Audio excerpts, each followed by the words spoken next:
दोस्तों वीडियो को अंत तक ज़रूर देखें। देखकर आपके भी रोंगटे खड़े हो जाएंगे।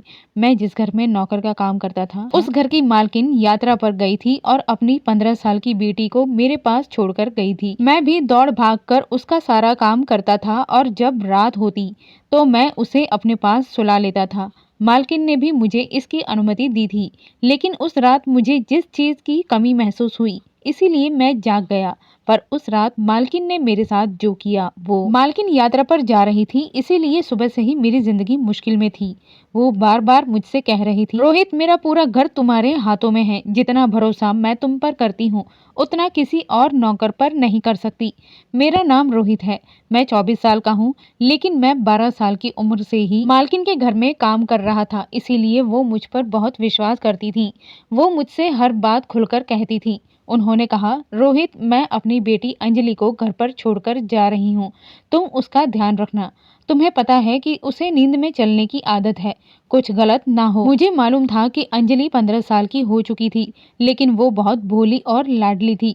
क्योंकि वो मालकिन की इकलौती बेटी थी, उसे बहुत प्यार से पाला गया था। अब भी वो गुड़ियों से खेलती थी।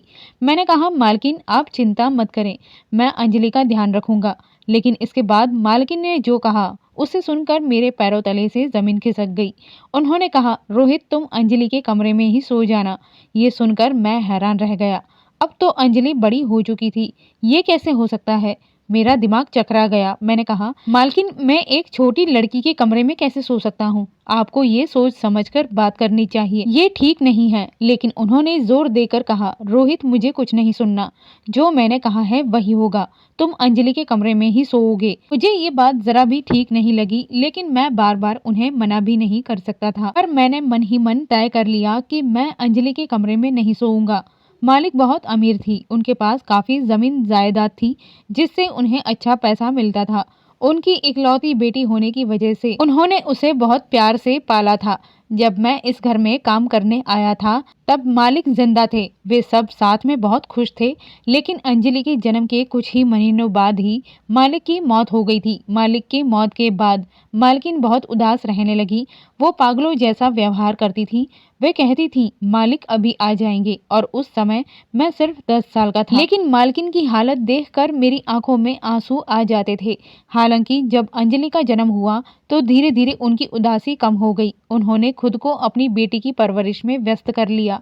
मालकिन के माता पिता चाहते थे कि वो दूसरी शादी कर ले, लेकिन उन्होंने साफ मना कर दिया। उन्होंने कहा, मैं अपने पति से बहुत प्यार करती थी, अब मेरा पूरा जीवन उन्हीं के नाम कर दूंगी। इसके बाद 14 साल बीत चुके थे। मैं इस घर का सबसे वफादार और भरोसेमंद नौकर बन चुका था। मैंने घर के व्यापार को भी अच्छी तरह से समझ लिया था। इस साल मालकिन के माता पिता तीर्थ यात्रा पर जा रहे थे, इसीलिए उन्होंने कहा, मुझे भी थोड़ी शांति की जरूरत है, मैं कुछ दिनों के लिए बाहर जा रही हूँ। जब अंजलि को ये पता चला तो उसने रोना शुरू कर दिया। उसने कहा, मैं घर पर अकेली नहीं रह सकती, लेकिन उसकी परीक्षाएं थी, इसीलिए मालकिन ने उसे समझाया, तुम घर पर ही रहोगी, रोहित तुम्हारा ध्यान रखेगा। मुझे ये जिम्मेदारी दी गई थी, लेकिन मालकिन ने जो कहा वो मुझे बहुत अजीब लगा। फिर भी उन्होंने मुझे समझाकर यात्रा पर जाने की तैयारी की। उनके जाते ही मैंने राहत की सांस ली और रात का खाना खाने बैठ गया। इसके बाद मैंने घर के नौकर को बुलाया और कहा, मेरे लिए एक अच्छी चाय बना दो। लेकिन जब भी मेरी मालकिन घर पर होती थी तो मैं कभी भी सोफे पर नहीं बैठता था। हालांकि उन्होंने कभी इस बारे में मुझे मना नहीं किया था, फिर भी मैं हमेशा मालिक और नौकर के रिश्ते की मर्यादा बनाए रखता था। लेकिन मैंने सोचा, अब जब मालकिन घर पर नहीं है तो क्यों ना कुछ दिन मालिकों जैसा जीवन जी लिया जाए। मैंने चैन की सांस ली, खुश होकर अपने दोनों पैर टेबल पर रख दिए और हाथ में रिमोट पकड़कर टीवी के चैनल बदलने लगा। मैंने अभी रिमोट हाथ में लिया ही था कि अंजलि वहां आ गई। जैसे ही अंजलि हॉल में आई और मेरे बैठने की स्टाइल देखी तो वो तुरंत कहने लगी, रोहित मैं माँ से शिकायत कर दूंगी कि तुम उनके महंगे टेबल पर पैर रखकर बैठे थे। ये सुनकर मैं तुरंत घबरा गया और झट से ठीक से बैठ गया। मैंने कहा, अंजलि भगवान के लिए माँ से मेरी शिकायत मत करना। फिर मैंने टीवी बंद किया और रिमोट साइड में रख दिया। लेकिन अंजलि अब भी गुस्से में थी। वो सोफे पर बैठ गई, रिमोट हाथ में उठाया और तिरछी नजरों से देखते हुए बोली, माँ घर पर नहीं है, इसका मतलब ये नहीं कि तुम अपनी मनमानी करोगे। जब तक माँ नहीं है इस घर की मालकिन मैं हूँ, इसीलिए सब कुछ वैसा ही होगा जैसे मैं कहूँगी। मैंने झुंझलाकर कहा, हाँ जो भी आप कहे छोटी मालकिन। लेकिन अंदर से मैं बहुत थक चुका था क्योंकि मेरा छोटी मालकिन से कभी नहीं बनता था। वो अजीबोगरीब हरकतें करती रहती थी और मैं उसकी हरकतों से बहुत परेशान था। वो मुझे बाजार में कई बार चक्कर लगवाती और कहती कि मेरे लिए जो भी सामान लाओगे ड्राइवर नहीं जाएगा बल्कि कोई दूसरा नौकर जाएगा। मालकिन भी उसे कुछ नहीं कहती थी क्योंकि वो उनकी इकलौती बेटी थी, इसीलिए मालकिन वो कहती थी कि अंजलि जो कहे वही कर दो। फिर जब नौकर चाय बनाकर लाया तो वो मेरे ऊपर हंसने लगा और कहने लगा, आ गया अपनी औकात पर। मैंने गुस्से में उसकी ओर देखा और चाय का कप मेज पर रख दिया। अंजलि बहुत ही खुशी से वो चाय पी रही थी। पूरा दिन इसी तरह अलग अलग कामों में बीत गया। फिर जब रात हुई तो मैं अपने कमरे में सोने जा रहा था, तभी अंजलि कहने लगी, तुम कहाँ जा रहे हो? मैंने कहा, अपने कमरे में सोने। उसने कहा, माँ ने कहा है कि तुम मेरे कमरे में सोओगे। अंजलि की बात सुनकर मुझे बहुत आश्चर्य हुआ और मैं हैरानी से उसकी ओर देखा। मैंने कहा, छोटी मालकिन, मुझे मेरे क्वार्टर के अलावा कहीं और नींद नहीं आती। घर में दूसरी नौकरानी भी हैं, आप उसे अपने साथ सुला लीजिए। लेकिन उसने कहा, मैंने कहा ना तुम यहीं सोओगे। फिर वो बोली, सीधे कमरे में जाओ और जमीन पर सो जाओ। मैं कमरे में तो आ गया लेकिन मुझे अजीब बेचैनी महसूस होने लगी। अंजलि जाकर बेड पर सो गई और कमरे की लाइट बंद कर दी। चारों तरफ अंधेरा था। मेरा दिल तेजी से धड़क रहा था। वो 15 साल की थी लेकिन मैं 15 साल का भी नहीं था। मुझे किसी की बताई हुई बात याद आई कि अगर एक लड़की और एक लड़का कमरे में अकेले हों तो वहाँ तीसरा शैतान भी होता है।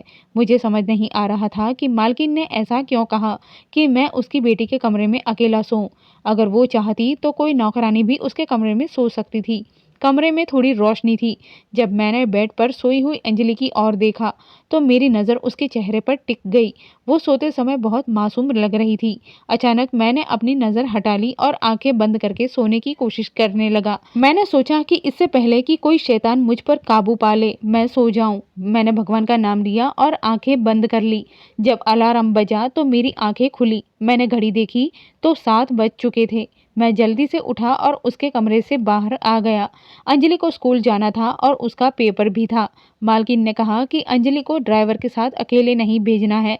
जब अंजलि तैयार होकर कमरे से बाहर आई तो मैंने जाकर उसे स्कूल छोड़ दिया। इसके बाद मैं ज़मीनों के हिसाब किताब देखने लगा क्योंकि ये मेरी जिम्मेदारी थी। मैं अपने काम में इतना डूब गया कि मुझे अंजलि की याद भी नहीं रही कि मुझे उसे वापस लेने जाना था।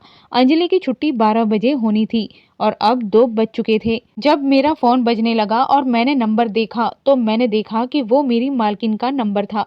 मैंने फ़ोन उठाया तो मालकिन मुझ पर गुस्से से बरस पड़ी। मुझे अंजलि से बात कराओ, तुम उसे लेने क्यों नहीं गए? ये सुनते ही मेरा दिमाग सुन्न पड़ गया। मैं पूरी तरह भूल गया था कि अंजलि की छुट्टी हो चुकी थी। मैंने घबरा कर कहा, मालकिन, बाजार के काम और हिसाब किताब में इतना उलझा था कि मुझे ध्यान ही नहीं रहा, मुझे माफ़ कर दीजिए। मालकिन गुस्से में बोली, जाओ फौरन उसे लेकर आओ। मैंने तुरंत सारे खाते बंद किए और घर से बाहर निकल गया। जब मैंने ड्राइवर की ओर गुस्से से देखने लगा तो वो बोला, तुम मुझे क्यों देख रहे हो इस तरह? छोटी मालकिन की छुट्टी हो गई ये बताने की मेरी जिम्मेदारी नहीं है। मालकिन ने तुम्हें सारे नौकरों का सरदार बना दिया है तो तुम खुद अपनी जिम्मेदारियों का ख्याल रखो। उसकी ये बात सुनकर मुझे बहुत गुस्सा आया। जब से मालकिन बाहर गई थी ऐसा लग रहा था जैसे सारे नौकर मेरे ऊपर हावी होने की कोशिश कर रहे थे। उनके सामने तो सभी सिर झुकाकर रहते थे लेकिन मुझसे बदतमीजी करते थे। मैं जल्दी से ड्राइवर के साथ बैठा और स्कूल पहुंचा। वहां देखा कि पूरी स्कूल खाली पड़ी थी, सिर्फ अंजलि ही स्कूल में बैठी हुई थी। जब चौकीदार ने मुझे देखा तो उसने कहा, इतनी देर क्यों कर दी? चेहरा क्यों उतरा हुआ लग रहा है? अंजलि गुस्से में लाल पीली हो चुकी थी। वो गुस्से से कार में बैठ गई और रास्ते भर मुझे खरी खुटी सुनाती रही। वो कह रही थी, घर पहुंचने दो, अगर मैंने तुम्हारी शिकायत नहीं की तो मेरा नाम अंजलि नहीं। मैं चुपचाप उसकी बातें सुनता रहा क्योंकि गलती मेरी थी। जब हम घर पहुंचे तो देखा कि नौकरों ने अभी तक खाना भी तैयार नहीं किया था और नौकरानी घर की सफाई करने के बजाय बैठकर बातें कर रही थी। ये देखकर मुझे चक्कर आने लगे। ऐसा लग रहा था कि मालकिन के जाते ही घर में कोई अनुशासन नहीं रहा था। अगर मैं किसी को कुछ कहता तो सभी मुझे जवाब देने लगते। तू भी हमारी तरह ही है, हमें हुक्म देने की ज़रूरत नहीं। मैंने सोचा कि अगर मैंने कुछ नहीं किया तो मालकिन मुझसे और ज़्यादा नाराज़ हो जाएगी। इसीलिए मैंने नौकरानी से कहा कि सफाई अच्छे से करे और अपनी बेटी के साथ पूरा घर साफ करवाए। पूरा दिन काम करते करते मैं बहुत थक गया था। जब मैं अंजलि के कमरे में गया तो मैंने देखा कि वो जोर जोर से अपने स्कूल के सवाल दोहरा रही थी। मैं अपनी जगह पर जाकर सो गया। मुझे लगा कि कमरे में कोई और भी है। मैंने किसी के कदमों की आहट सुनी। जब मैंने दरवाजा खोला तो मुझे लगा कि कोई अंजलि के कमरे से बाहर खड़ा होकर अंदर झांकने की कोशिश कर रहा था। मैंने जोर से पूछा, कौन है वहाँ? तभी मुझे लगा कि कोई तेजी से किचन की तरफ भागा। मैं तुरंत उठकर किचन की ओर गया और वहाँ कोई नहीं था। मैंने लाइट जलाई, फिर भी कोई नहीं दिखा। किचन का एक दरवाज़ा बाहर की ओर भी खुलता था। जब मैंने उसकी तरफ देखा तो वो थोड़ा खुला हुआ था। मैंने बाहर जाकर देखा लेकिन कोई नहीं था। फिर मैंने अंदर जाकर दरवाज़ा अच्छी तरह से बंद कर लिया और वापस आकर सो गया। रात में कुत्तों के भौंकने की आवाज़ें आ रही थी। अंजलि डरकर कहने लगी, मुझे डर लग रहा है, ये कुत्ते मुझे खा जाएगा। लेकिन उसने मेरा हाथ पकड़ लिया और अपने पास खींच लिया। शायद वो अपनी माँ को ढूंढ रही थी। मुझे समझ नहीं आ रहा था कि ऐसे समय में मुझे क्या करना चाहिए। फिर मैंने धीरे से अपना हाथ उसके हाथ में रख दिया। उसने मेरा हाथ कसकर पकड़ लिया और कुछ ही देर में गहरी नींद में सो गई। जब वो पूरी तरह से सो गई तो मैंने धीरे से अपना हाथ छुड़ाया और अपनी जगह जाकर सो गया। अगले दिन एक नौकरानी ने खीर बनाई और अंजलि को खाने के लिए कहा। वो बोली, खा लो, इससे तुम्हें चैन की नींद आएगी। मैंने भी वो खीर खाई और रात को अंजलि के कमरे में गया। उस रात मुझे सच में बहुत अच्छी नींद आई। जब मेरी आंखें खुली तो सुबह हो चुकी थी। मैंने देखा कि बिस्तर खाली था। सुबह के 6 बज रहे थे। अंजलि इतनी जल्दी कभी नहीं जागती थी और आज तो रविवार था। जब मैं कमरे से बाहर आया तो अंजलि कहीं भी नजर नहीं आई। मैंने पूरे घर में उसे ढूंढा लेकिन वो कहीं नहीं थी। मुझे बहुत डर लगने लगा। मैंने नौकरों को जगाया और उन्होंने भी उसे खोजना शुरू कर दिया, लेकिन अंजलि पूरे घर में कहीं नहीं मिली। मेरा चेहरा सफेद पड़ गया। मालकिन अपनी बेटी को मेरे भरोसे छोड़कर गई थी और रात में गहरी नींद में सो गया था। अभी मुझे पता चला कि रसोई का नौकर भी गायब है। मेरे दिमाग में कुछ खटकने लगा। कुछ दिन पहले मैंने किसी को अंजलि के कमरे के बाहर से किचन की ओर जाते हुए देखा था। क्या ये वही नौकर था? मैंने तुरंत मालकिन को फोन किया और सारी बात बता दी। मुझे उस नौकर का पता भी मालूम था। मालकिन ने कहा कि वो उसके घर जा रही है और मैं पुलिस को फोन करूं। जब मैं उसके घर पहुंचा तो उसकी पत्नी ने कहा कि वो रात से घर ही नहीं आया। फिर मैंने आसपास के लोगों से पूछा तो उन्होंने बताया कि सुबह किसी ने अंजलि को जबरदस्ती कार में बिठाया और ले गया। उसी समय पुलिस भी हमारे बंगले पर पहुंच गई थी। हमने तुरंत बाहर लगे सीसीटीवी कैमरों की फुटेज चेक की।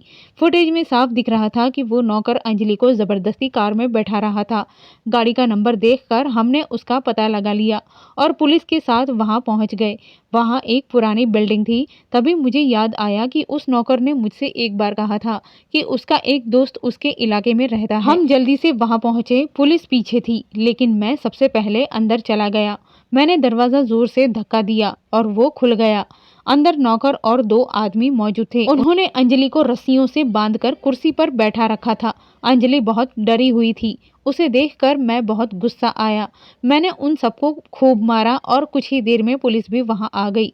पुलिस ने उन्हें पकड़कर जेल में डाल दिया। अंजलि डर के मारे कांप रही थी। वो दौड़कर मेरे गले लग गई और जोर जोर से रोने लगी। मैंने उससे कहा, डरने की जरूरत नहीं, जब तक मैं जिंदा हूँ तुम्हें कोई नुकसान नहीं पहुंचा सकता। कुछ दिनों बाद मालकिन भी वापस आ गई। अंजलि को देखकर वो सीधे उसे गले लगाकर रोने लगी। फिर उन्होंने मेरी तरफ देखा और कहा, मुझे तुम पर पूरा भरोसा था। जब तक मैं जिंदा हूँ तुम किसी भी परेशानी की चिंता मत करना। कोई हमारे घर की ओर आंख उठाकर भी नहीं देख सकेगा और अंजलि की तरफ तो कोई भी हाथ नहीं बढ़ा सकेगा। ये सुनकर मैं बहुत खुश हुआ कि मालकिन मुझ पर इतना विश्वास करती हैं। अगर आपको कहानी पसंद आई हो तो वीडियो को लाइक करें और चैनल को सब्सक्राइब करना ना भूलें। धन्यवाद।